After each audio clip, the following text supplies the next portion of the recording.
series of speaker events. This is the first session, October 26th, where we will discuss crabs in a barrel. This series is brought to you by the College of Business at Texas Women's University and also the Jane Nelson Institute for Women's Leadership at Texas Women's University. Both organizations within this institution have a mission of advancing women to leadership positions. And this speaker series is a kickoff event that we're having for this year for the College of Business. We have two amazing speakers tonight who will speak on an amazing topic. I will not even try to tackle their topic in this introduction because they are going to do a phenomenal job of covering it. I guess I should introduce myself. I am Dr. DeWanna Horn, and I am Associate Dean in the College of Business. I've been at Texas Women's University for 11 years. I'm also Associate Professor of Management, and I teach a lot of the concepts that we will cover in this speaker series. We also have with us tonight our brand new Dean who started the College of Business in June of 2021. Her name is Ramah Yelker. She will be on later in the session on the screen, and she will say a few words to you. She's having a few technical difficulties getting access right now, but she is a part of this session tonight, and she will welcome you and say a few words to you. But I hope that you all will attend this event each week. We will have it next week, next Tuesday on the 2nd. We'll also have it on Wednesday the 10th, and then we'll be back for Tuesday the 16th, and then the 30th of November, and then our closing session will be on December 7th. And there's a full itinerary of events. Hi, here is our Dean. She is in the session now. This is Dr. Ramah Yelker. She is the Dean of the College of Business at Texas Women's University. She came here with fire in her belly to achieve the mission that we have to advance women into leadership positions. And I'll give her a couple of minutes to welcome you and to say a few words to you at this point. Thank you, DeWanna. Thank you, Dr. Horn. It's my absolute pleasure to be here and welcome all of you. I'm particularly grateful to our speakers today that are going to share their wisdom with our students regarding the topic of the day. I don't want to give everything away. I am personally looking forward to hearing what you have to share. And my special thanks to Dr. Horn for organizing this event, at the series of events actually in Houston, and bringing her knowledge and networks to benefit all of our students at Texas Women's University, and particularly in the College of Business. And these topics are extremely important in the business world for women, for individuals of diverse background, and helps us in advancing our mission in equity and inclusion. So with that, I'll give it back up to Dr. Horn, Dr. DeWanna Horn, and thank you for letting me welcome everyone and say a few words. Thank you, Dr. Yelker, and we are so glad to have you with us tonight in this series. I'm going to go ahead and introduce our speakers so that they can go ahead and get started. And these are two of my favorite women. I met them both in networking. So just know that what they're getting ready to speak on, they also live it. So the first person that I'm going to introduce is Toni Harris-Taylor, AKA the coach that connects. And she has that term trademarked. She is from Houston, Texas. Toni has been an entrepreneur in various areas for over 30 years. Her businesses are Drastics, Results, Marketing, and Sales Coaching, and she is a franchise owner with Network in Action. In her coaching business, she teaches business owners how to market and sell themselves. Through Network in Action, she runs 3 networking groups where she connects business owners and teaches them how to turn their contacts into contracts. Statistics say that only 6% of women business owners make 6 figures. Toni's platform is to help the other 94% to increase their confidence, make more connections, so that they can make six figures and beyond. Tony has a master's degree in adult education and training and a bachelor's degree in entrepreneurship. And I want to mention especially that I met her at a networking event. I don't know, it's probably been about 8 years by now. And she has absolutely lived what she preaches. She is a connector. And if you need a person who will connect you to somebody, you need her in your network, because you just never know who she knows. So welcome, Tony, and I really appreciate you being here tonight to speak on something that you love. Thank you so much for the invitation. Okay. All right. Our next speaker, we have Carlos Miller, Dr. Carlos Miller from Sam Houston University. Okay. Dr. And they had, if you saw the flyer, they both had on matching glasses, but I guess they decided to be different tonight. So, Dr. Carlos Miller is an HR practitioner turned academic, and she is currently enjoying her academic post in the College of Business Administration at Sam Houston State University. She teaches organizational behavior, human resource management, and she teaches graduate classes, especially a leadership class. Her teaching focus includes virtual team effectiveness, creative problem solving, behavioral analysis, courageous leadership, and the future of work. Dr. Miller holds a PhD in International Management Studies from UT at Dallas, and she has a BA degree from the University of Texas at Arlington. Go Mavericks, she says. And then she has an MBA from the University of Florida. She says, go Gators. Dr. Miller uses quantitative and qualitative approaches to examine social anomalies in organizations and the influence of society. Her primary research interests are workplace diversity, leadership, and workplace defiance, including instability and off-duty defiance. Very interesting topics. Dr. Miller's work has been presented at regional and national and international conferences. She has most recently published in Human Resource Management Review, Journal of Leadership and Organizational Studies, Journal of Business and Entrepreneurship, Leadership and Organizational Development, and the International Journal for Human Resource Management. Her practitioner background spans careers and experience in sales, radio broadcasting, human resource management, nonprofit management, and leadership development. Those experiences helped form some of her research questions and bridge the gap between theory and application for different audiences. She delights in unveiling and dissecting inconspicuous organizational phenomena that may hinder individuals and organizations from reaching their full potential. She shares evidence-based insights and barrier-breaking solutions through research presentations, professional development workshops, corporate presentations, community engagement, and one-to-one coaching. Dr. Miller's professional and scholarly pursuits are mission-driven. She intends to empower others for greatness, to improve lives, and to positively transform organizations. And I want to say on a personal note that I met Dr. Carlos Miller through an organization where we are both members, the PhD Project, and we truly were networking. She literally got my number from another member and called me up, and we've been calling each other ever since then in order to continue to advance in our respective positions. So welcome, Dr. Carlos Miller. Okay, and I will turn the stage over to Tony to take it away. Thank you so much, Dr. Horn. I am very honored to facilitate the conversation with Dr. Carlos Miller of the Sam Houston State University.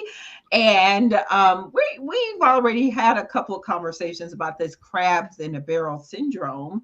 And her perspective is very interesting. And I think mine is too, coming from the entrepreneurship world.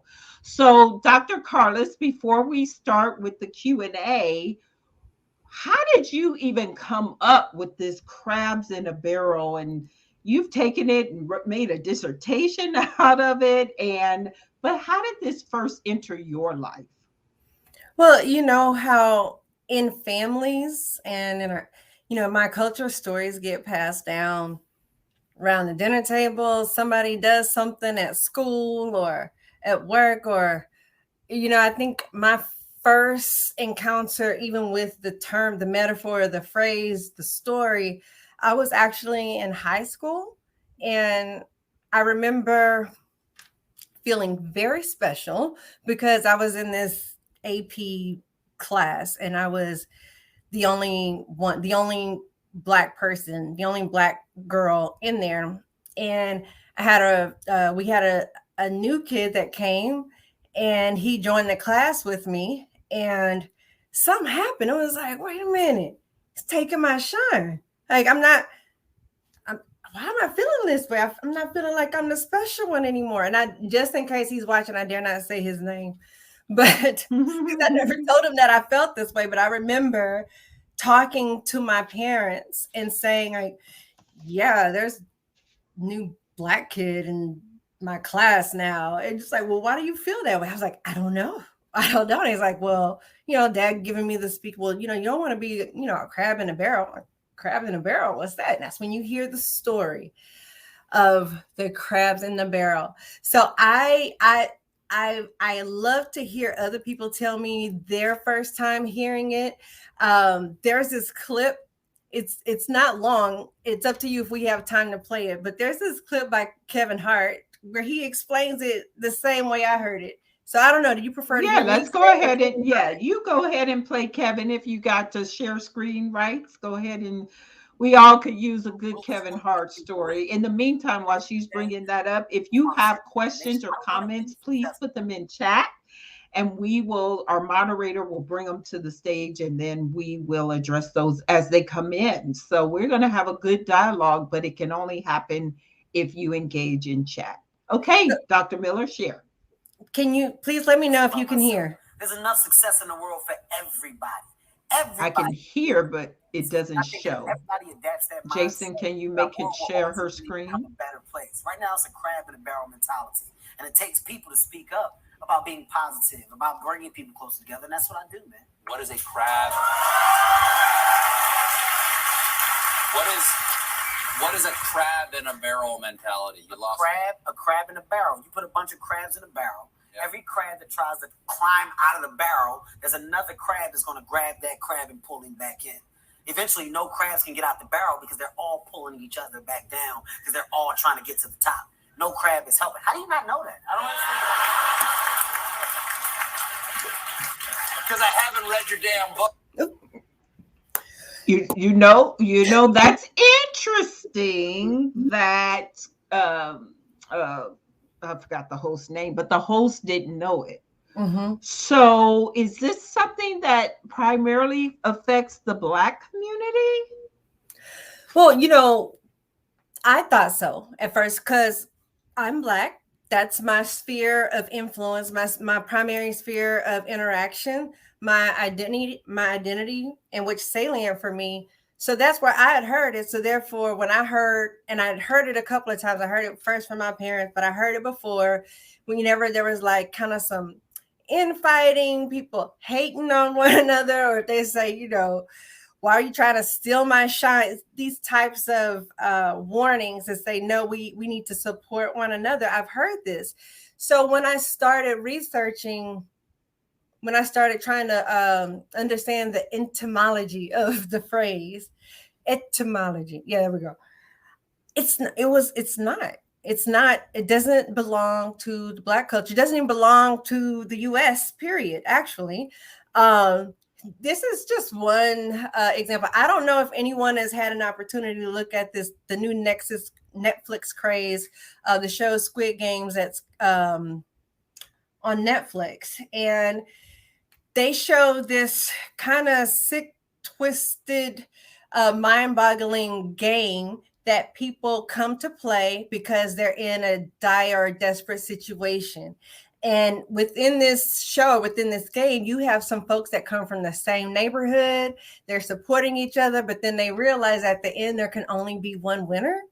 And so there's a media critic that says, she says what's telling to her in this this particular scene, or in several scenes in this show, is another way to think about crabs in a barrel syndrome is the willingness to let others suffer. But what I like about this particular piece and this commentary is that the setting, the context, it's fabricated. It's created. It's a game where people are watching. They're defining the rules. They're changing the rules if someone seems to figure something out. So they're changing the rules of the game and someone else is playing it. Okay. And they were saying another key point that they said there is that it's voluntary whether or not the individuals play the game or not. They have an opportunity. So kind of like they blame the victim, they put it back on them where you sat, show up and played this game.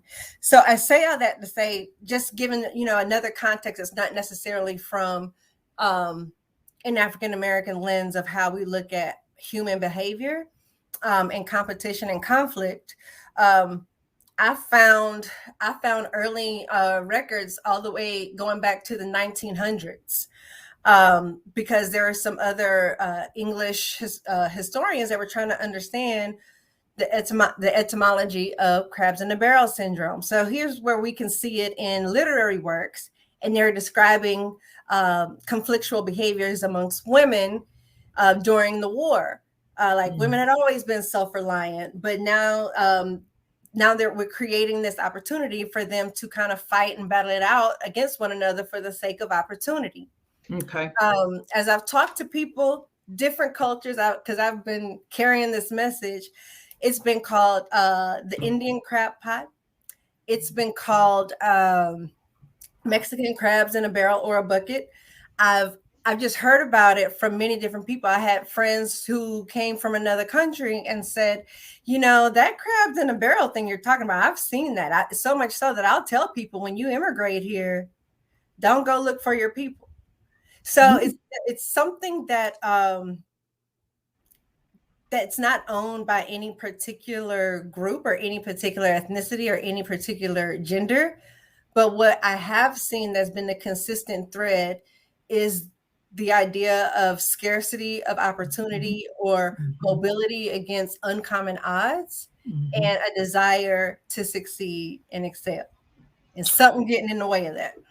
Yeah, scarcity, you bring that up, is a big piece of why we have this crab in a barrel syndrome, because people come from a lack mindset rather than a mindset of abundance. There's enough out here for everybody. But I could see how crabs in a barrel really could play in the female community, especially in past years when opportunities for women were short. They were small, especially outside of our traditional teacher, secretary, nurse roles.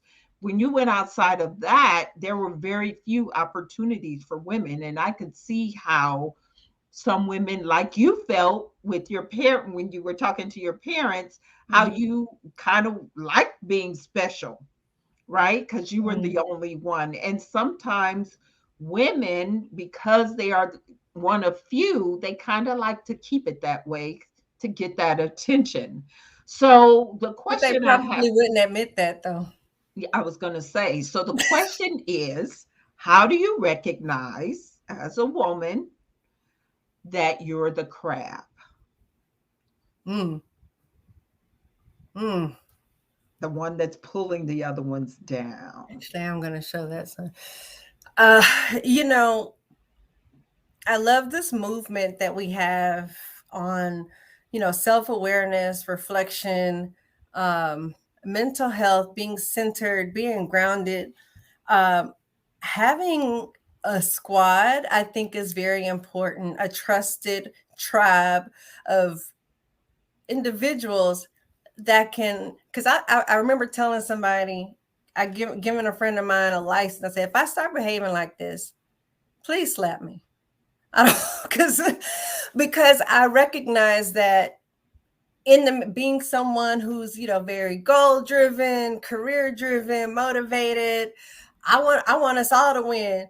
But sometimes I want to win too. But being able to be real about that. with ourselves, with one another, instead of being fearful of what am I portraying to the masses.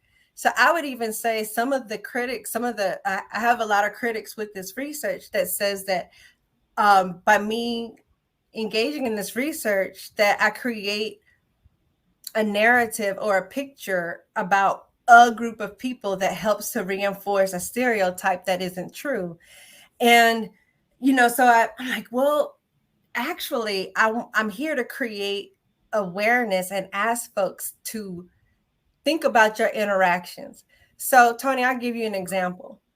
And this has happened to me. I'm like, oh my gosh, I was not supposed to be the character within my own research. And Tony, this is supposed to be people's stories I'm collecting.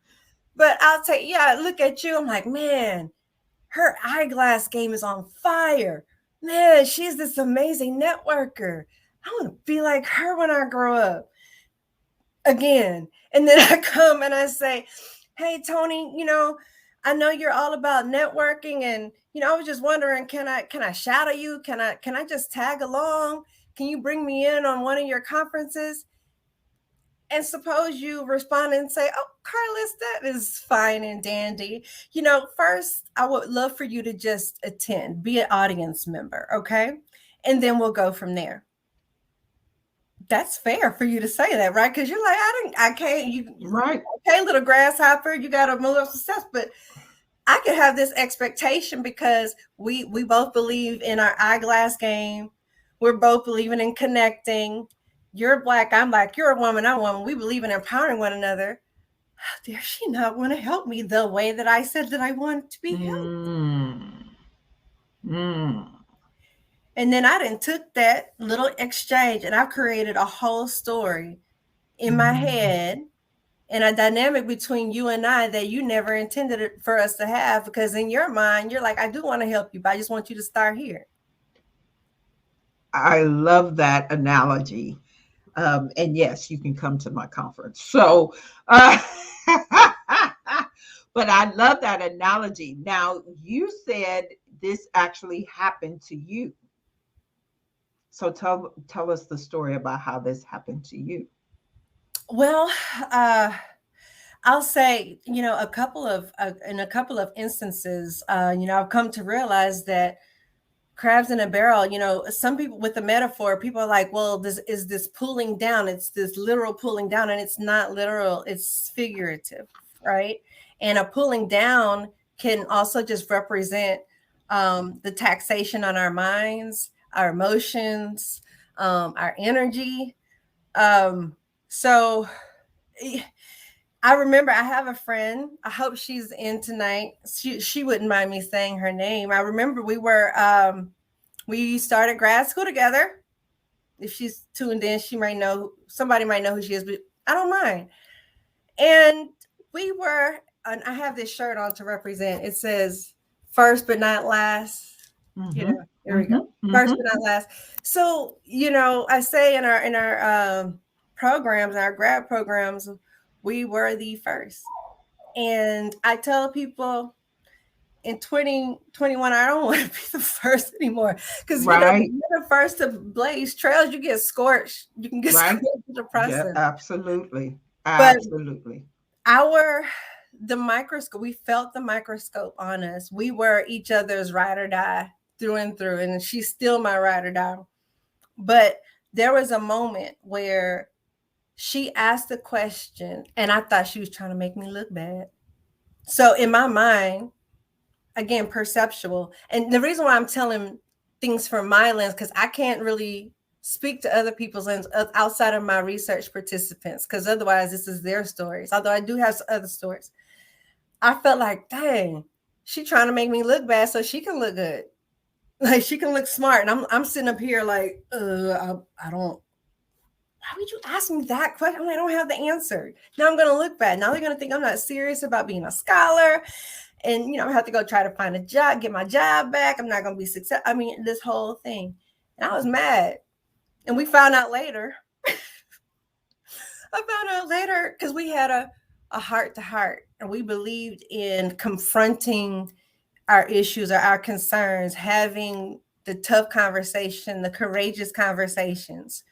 Because it does take some vulnerability to go to someone and say, I may or may not be in my feelings, but what you said or what you did rubbed me the wrong way. It takes an act of vulnerability to do that as a person, but then to also be courageous enough to, a person may say, okay, that's your feeling. That's all in your head. Or they may say, oh, my bad, I didn't realize I did that to you. So in that particular scenario, she was able to tell me, she says, oh, I wanted to ask a question because I wanted to show up well. And because you're my friend, I thought, oh, if I ask you the question, because I know how hard you study, that, you know, it could easily, we're like helping each other. It didn't come out that way. But we have to be willing to have the conversation. But the thing that happens, Tony, is that because the expectations are heightened, you know, there's this expectancy violation that's happened that sometimes people aren't even aware that they violated it. Now, of course, I'm giving you instances, and I feel like I've been fortunate in a sense that I haven't experienced too much of like just egregious, intentional hateration. Yes, I made that up. But the feeling is similar to whether it's perceived or actual sabotage of someone's opportunities. So you said something in the earlier conversation about how to overcome crab in a barrel syndrome. And it really is up to surrounding yourself with the people who will call you out. And that's where having a solid network really comes into play. In my business, I own a networking organization, and they're building relationships with each other that get them to the point that they can say, hey, you know, and check one another. As an entrepreneur, I'll have to be, you know, transparent and say, I have not seen as much crap. You know, I know it's there. But I think part of my thing is I deal so much in abundance that people who are scarce, I'm not attracted to, and they're not attracted to me. And so I attract people who have an abundance mentality, or if they have a scarcity mentality, like I said, they usually move on. But that having that core group who can make you, challenge you, give them permission to challenge you when they see those character traits coming out, so that you can improve, because a lot of it comes from your childhood. I would say even before your childhood, there's just generational trauma that's been passed down systemically and reinforced in some of the different institutions that we navigate in and out of. I was telling someone after becoming a mom, you know, when you sit there, you're a social scientist studying behaviors all the time, you know, the playground becomes like an incubator for looking at these dynamics. And so you have, okay, kids have not had an opportunity to have the experiences, the disappointments that we've had. And so you get a chance to kind of have a quasi-controlled setting of, some things are human nature. Some things are reinforced in our institutions and the messages and the opportunities that we create for certain social groups. And I know when I said, you know, the importance of a squad, I mean, that's if we're looking at it at like individual and group level. The other important piece of that is trust, though. And trust, depending on our propensity, some of us are willing to trust first until you prove me wrong. Some of us, you have to earn it. And so if you're not clear on a person's intentions because they could have been scorched by someone that they admire, identify with, then, you know, there's some healing that also has to happen to even get to that place where they can network authentically and in a vulnerable sense. So this is just such a interesting conversation. When we spoke earlier, you put up a graphic that I really liked with the illustration of your theories. So can you bring that graphic up, please? Yes, I believe it is showing. Oh, I just saw a question that I came in. did. So I'll ask that question while you bring up the graphics. So Dr. Horn asked, what role does social media play? That's a great question because there's so much comparison-itis on social media. I suffer Mhm. from it. Everybody suffers. I look at somebody who started their business around the same time that I did, and I compare myself where I am to her. I'm just being transparent here. I think it's Mhm. something we always do. But here's the difference. I don't wish anything bad on her. I Mhm. don't try to sabotage her name or what she is doing. In fact, I'm cheerleading her from the sidelines. So, social media has a big factor because you see somebody else's life, and it's like the opportunity that you get to maybe bring them down a notch, you know. And remember, though, with social media, people only show you what they want you to see, Mhm. period. All right. So, all right. So let's go through this graphic for me, please. Okay. Speaking of social media, Mhm. I I would like to just speak to it real quick that I do feel like with social media we have the recency effect. Um, and then you also have I call it keyboard savagery. Mm. You know, Mm. people are kind of desensitized to others' feelings and existence Mhm. these days, and Mhm. it's almost like we're having to campaign for kindness. Well, Can it's true. It's not almost like it's true. We having to campaign for kindness. Yes, so I think I feel like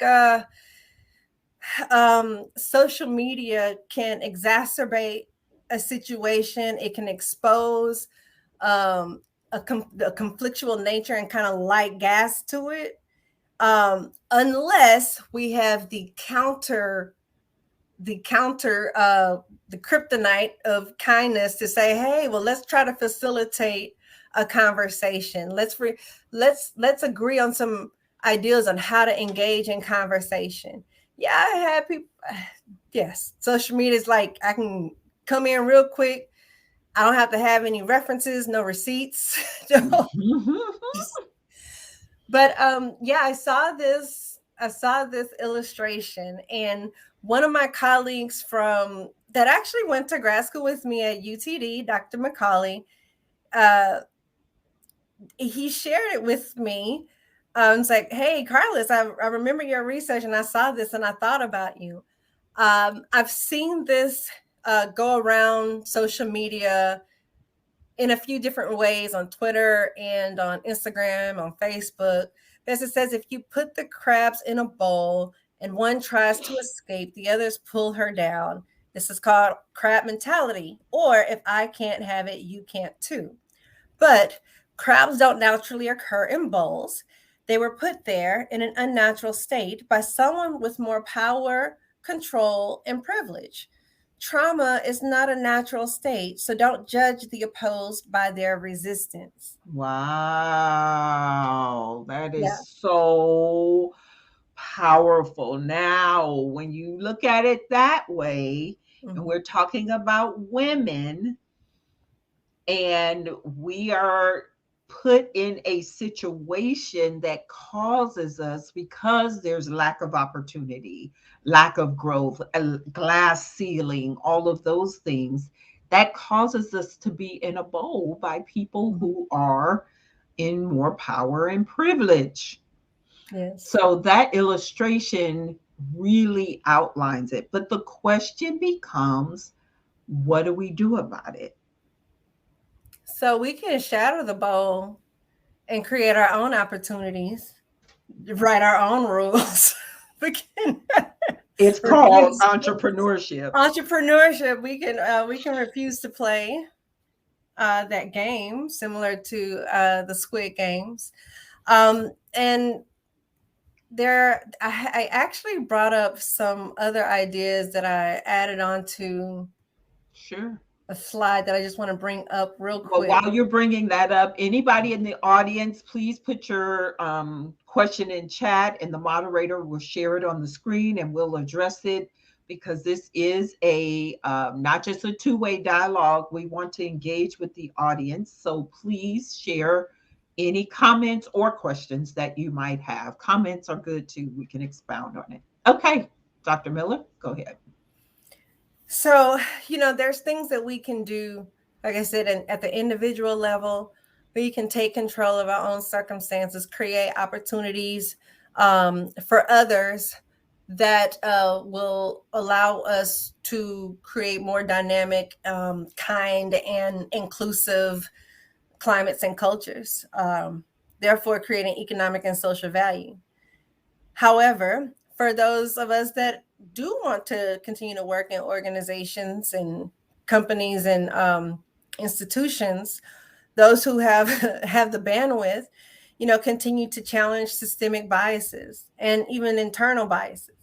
When you have an opportunity to be in a position of influence or a decision-making position, when you have the voice to question that gut feeling that says, oh, I don't think this is right. I think this may be creating perhaps unintentional disparate impact or disparate treatment for certain groups of employees.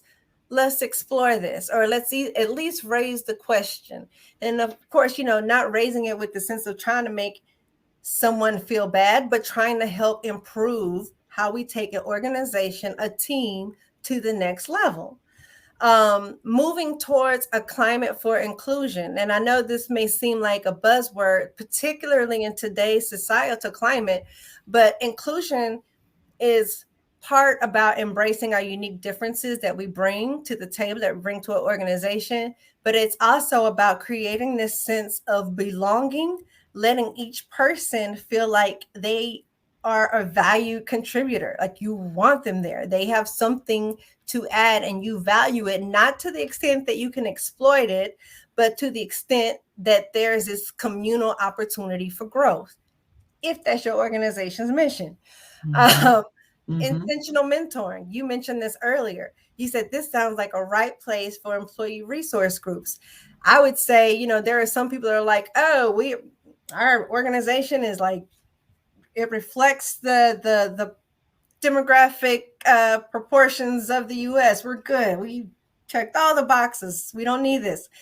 I beg to differ. I said that everyone needs a squad or a moment or a group of psychological safety where they can explore opportunities, explore challenges in a way that there's some cultural comfort to communicate it without having to walk on eggshells, code switch, or figure out the right terminology. And then another idea is this focus on relationship building. Let's say in organizations across the board, I even see it in schools, we'll focus on relationship building for diverse dyads, diverse teams. Okay, well, and I'm, since you're here, you're the only one I can see right now on the screen. I'm gonna use you as my example.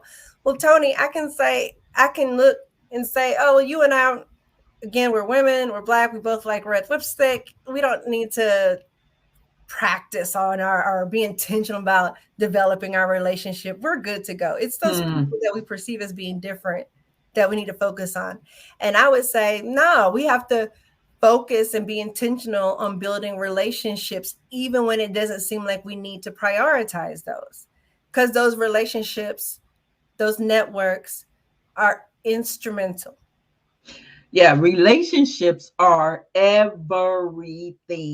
If you want to move forward, the way to move forward is not to pull somebody else down, but to bring somebody else up. I'm going to say that again because I made it up, but it's true. The way to move forward is not to bring somebody else down, but to hand up, bring somebody else up. And, you know, in the corporate world, sometimes relationships are misconstrued as brown nosing, trying to get your own way, trying to get ahead, etc. But every one of us have experienced where someone got a promotion or got ahead based on relationship. And there's still people, you still sitting on the sidelines thinking, oh, well, my intellect's going to get me there, right? My certification's going to get me there. And you're so focused on those things that when the person who spent time in energy building relationships moves, then you want to bring them down because they didn't spend as much time as you did on the intellectual things. So you got to balance that out so that you don't have those negative energies. And there's a way to learn. I teach people how to build relationships. And it's so interesting that it's something that has to be taught.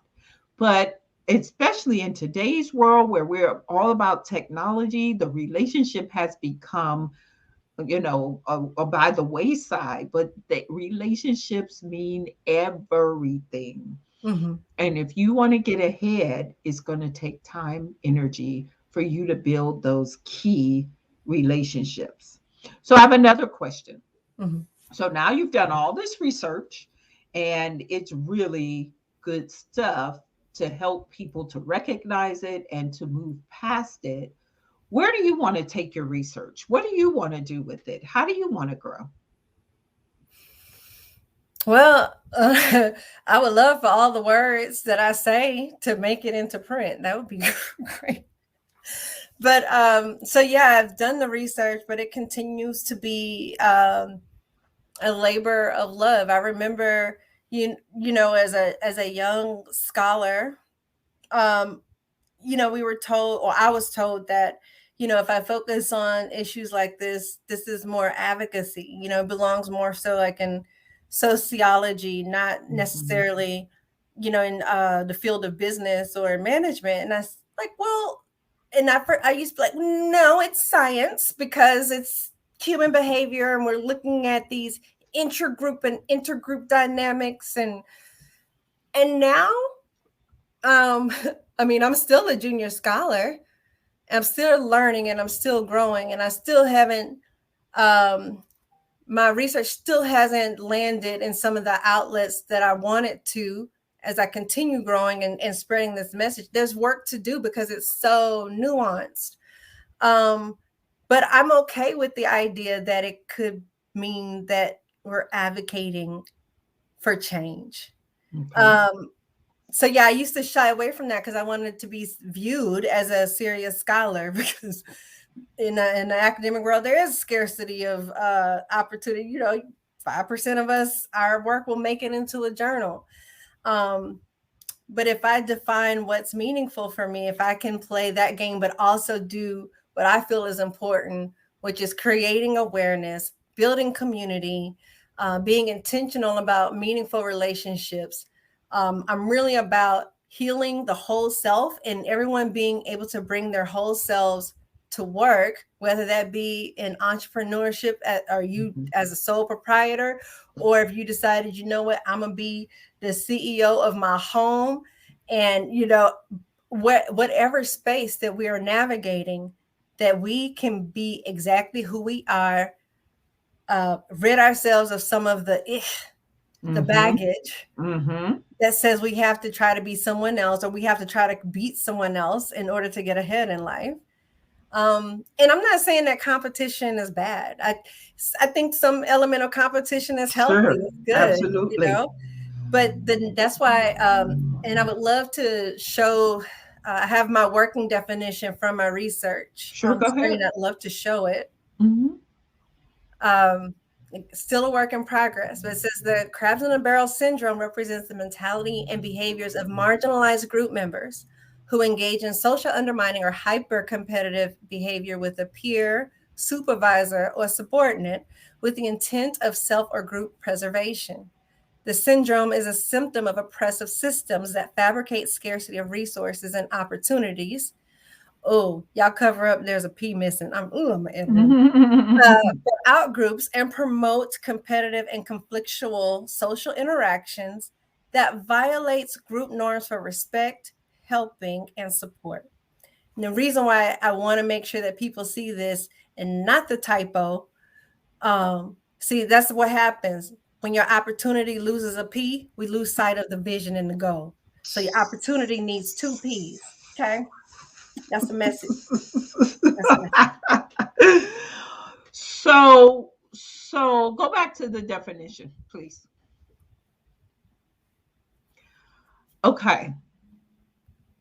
So who engage in social undermining or hyper-competitive behavior with the intent of self or group preservation.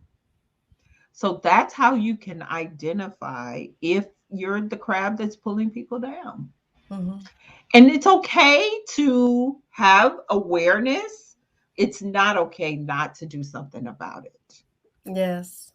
Okay. Yes. So hopefully this conversation is helping you to be aware and helping you to think about, maybe I need to make a change.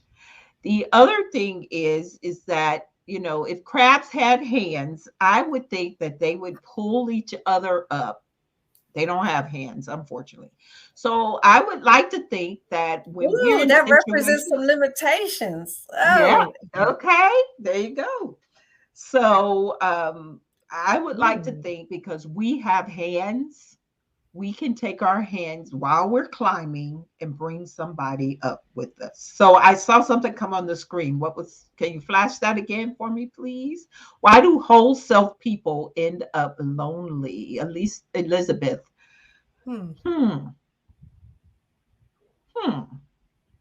Is that, I don't have an answer. So do you, Carlos?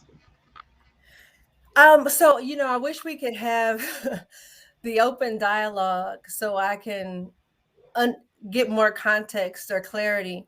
Whole self people, I don't know that they end up lonely, but there's some isolation that happens. I have another friend that we study and we present social isolation, what happens as we in academia and as we move up in society. But if bringing your whole self, the idea of loneliness is because you're setting boundaries, you know, setting and establishing healthy boundaries that people may not be used to, the loneliness will not be for forever, but it will create space for the right people to come into our lives that won't ask us to violate or our standards, our norms for reciprocity and respect. All righty. That was what you were talking about. So Dr. Horn is back with us, and I'm going to turn it back to you. I think you want to get some audience engagement. Ladies, that was amazing, just like I thought it would be. And I really appreciate a lot of the things that you all said, especially Carlos, when you talked about how, you know, where you want to take your research.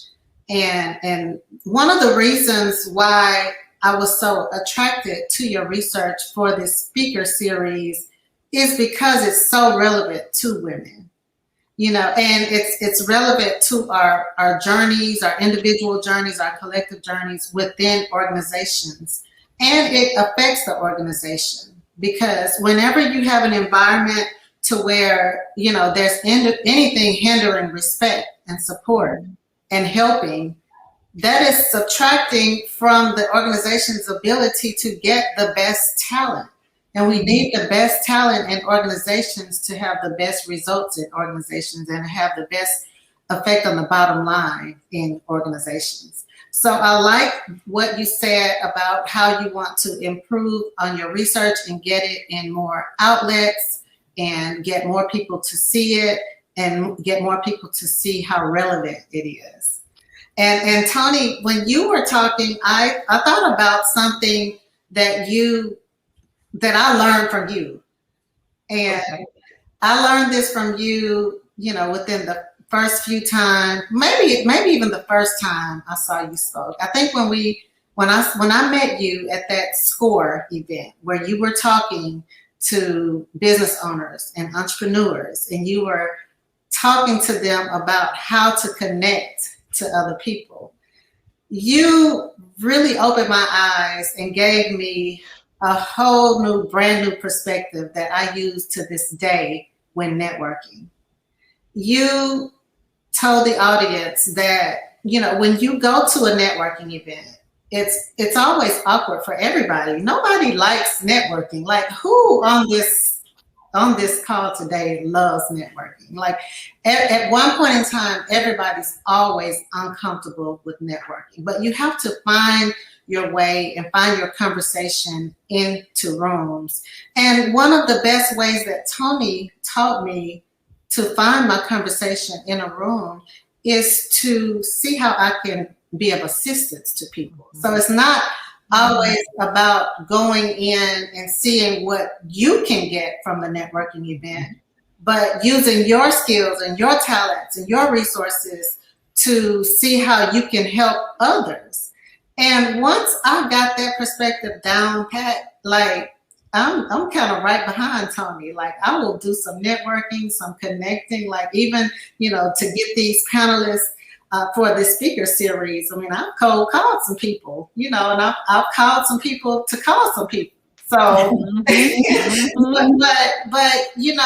I feel empowered to do that and confident in doing that because I know that I have a mind and a spirit to help other people however I can. And that's how I approach networking. And I think that as women, that's a good way for us to approach networking in order to empower and inspire and help each other.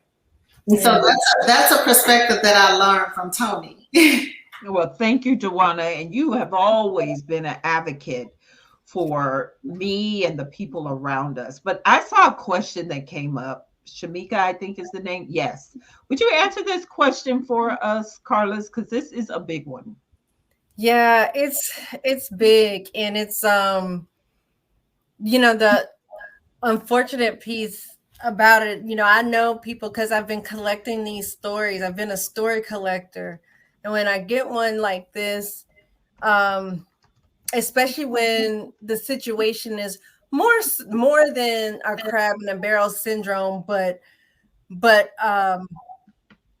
like abusive supervision. Mm-hmm. So it's like, so that's why I was very clear in my definition. Like, is the behavior social undermining where somebody's kind of like being petty, throwing proverbial jabs in a meeting, not sharing information when they should sharing information, or are they actually toxic and hindering not only you from achieving opportunity, but it's affecting you mentally and emotionally? So, two different strategies for two different things, but starting with this, trying to understand your supervisor's intentions, having a conversation, seeing what it is that they need. What are the goals of their job?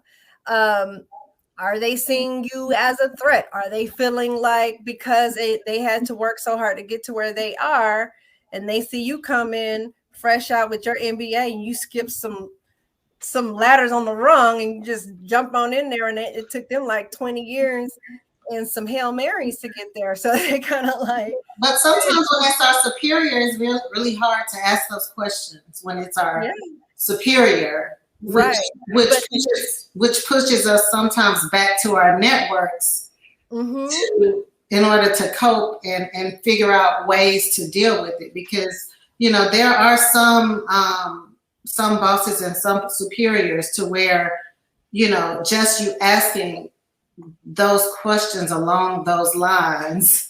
Oh, I wouldn't start there. Yeah. No. I'm sorry. You got to do the networking way. You got to start with getting to know them, understand like what's on their plate. How can you help them? Engage in conversations that are goal oriented, management by objectives. So keeping it about the work, but as you build the relationship. Yeah.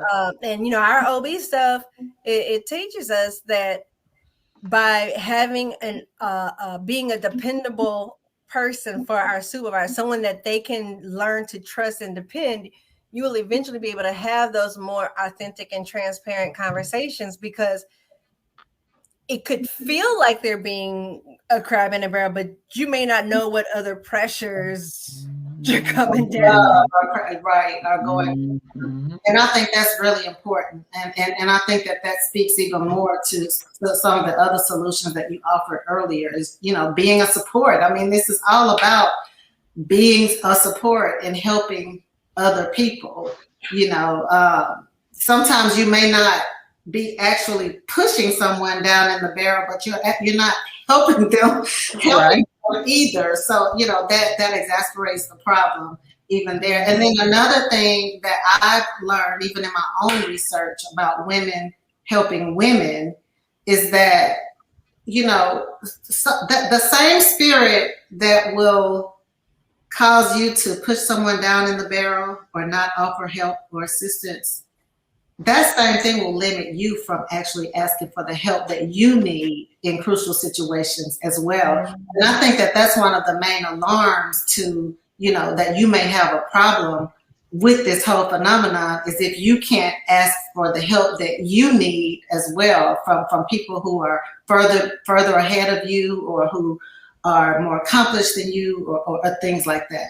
That you make a great point. Women are really guilty of, I got it, I can do it, I don't need no help. And then we get exasperated, we burn out. And you know, the men, they got their good old boy network to lean on. And so us. as women, right, and us. And so as women, we have to create that nucleus. And it don't have to be a gang of people. Let's be clear. You only need a couple in your corner. But yeah, I like what you said, Dewana. The fact that if you can't ask for help, it may be a symptom that you might be one part of the problem. And also, that's what I'm saying. That's so much I want to say. I got 30 seconds to say this one thing. I know for the speakers who you also mentioned about, you know, women empowering women, helping women, and also the role of male allies. So Tony, we mentioned this in a conversation. I've had this conversation with plenty of women where I've had people say, so, you know, how have white men treated you in the workplace? I'm like, fine. like, my biggest allies have been white men. And so, which is great, right?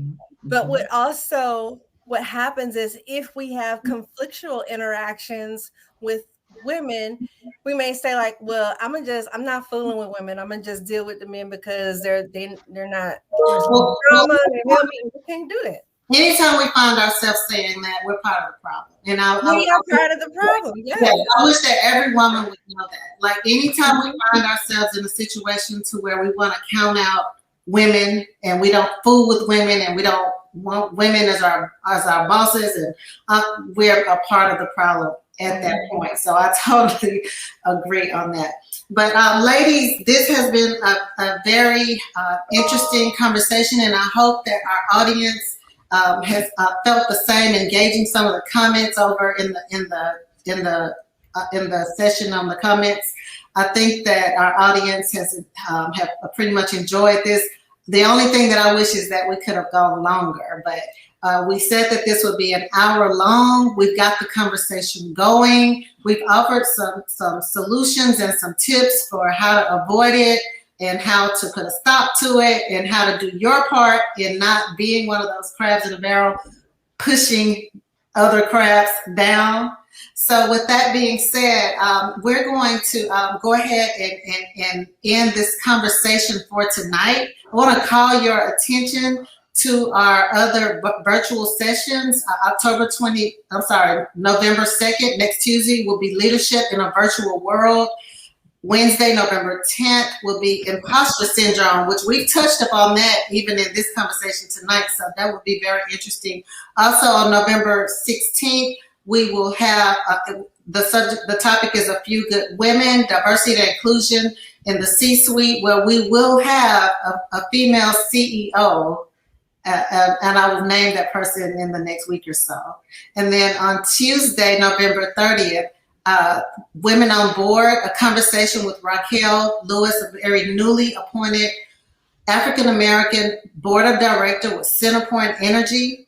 And then on Tuesday, December 7th, we will have a session on building your resume and your virtual brand. So we're going from talking about challenges to talking about successes, people who have made it, people who have gone through some of these same issues in the workforce, but have overcome them, but they're still dealing with them, but still they're rising and advancing, which is what we want, which is what we want the result of this series to be, which is the mission of the College of Business at Texas Women's University, which is the mission of the Jane Nelson Institute for Women's Leadership. So thank you, Dr. Miller, for presenting your very relevant research to us tonight.